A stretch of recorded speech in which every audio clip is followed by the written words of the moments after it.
Paris ভিত্তিক গবেষণা প্রতিষ্ঠান ডাটাক্সিসের মতে ২০১২ সালে দেশের কেবল টিভির বাজার ছিল ৬৬০ কোটি টাকার। ২০১৮ সালের আকার দাঁড়াবে ২৮০০ কোটি টাকায়। বহুজাতিক বিভিন্ন কোম্পানি, টেলিকম খাতের গুরুত্বপূর্ণ প্রতিষ্ঠান ও দেশের বড় কয়েকটি কর্পোরেট গ্রুপ এই বিজ্ঞাপনের প্রধান উৎস। বাংলাদেশের টেলিভিশন চ্যানেলগুলো সার্ভিস ভিত্তিক হওয়ায় বিজ্ঞাপনই তাদের আয়ের একমাত্র মাধ্যম।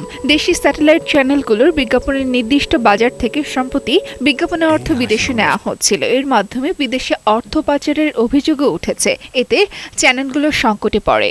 নির্মাতা ও পরিচালকরা বলছেন, দর্শকদের দেশি চ্যানেলের প্রতি আকৃষ্ট করতে সবার আগে প্রয়োজন তাদের রুচি সম্পর্কে জানা। পাশাপাশি ভালো অনুষ্ঠান নির্মাণে বিনিয়োগ ও গবেষণা বাড়ানোর কথা বলেন এই নির্মাতা।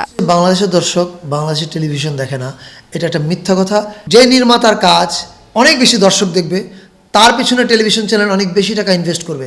তখন বেশি টাকা যখন সে পাবে, সে তার প্রোডাকশনের দিকে অনেক নজর দিবে। ফলে দর্শকরা ভালো প্রোডাকশন পাবে, টিভি চ্যানেলও লাভ করবে, আমাদের ইন্ডাস্ট্রি হেলদি হবে। বিজ্ঞাপনী সংস্থাগুলো বলছে, অনুষ্ঠানের মান ভালো হলে দর্শকরা বাইরের চ্যানেলের অনুষ্ঠান বর্জন করবেন। একইভাবে বিজ্ঞাপনও বিদেশি টিভিতে প্রচারের কোনো প্রয়োজন থাকবে না। কোন দর্শক দেখে, কখন দেখে, ওরা কি দেখতে চায়, ওরা এখন কোথায় আছে, তার উপরে কোনো রিসার্চ কিংবা বলতে কিছু এক্সিস্ট করে না। কন্টেন্ট আপনাকে ইমপ্রুভ করতে হবে, এটাতে কোনো সন্দেহ নেই। এটা এখন, এবং সেই কন্টেন্ট মানে কিন্তু নাটক না শুধু, সেই কন্টেন্ট মানে যতখানি ফিকশন ততখানি নন ফিকশনও বটে। দেশে প্রায় ৩.৫ কোটি কেবল কানেকশনের মাধ্যমে ৮ কোটি দর্শক স্যাটেলাইট চ্যানেলে যুক্ত আছেন। তাই দর্শক রুচি বিবেচনায় নিয়ে অনুষ্ঠান করার উপরে জোর দেন তিনি। আমাদের কোনো প্রোগ্রামের কোনো সেজিতি রহমান, বৈশাখী সংবাদ, ঢাকা।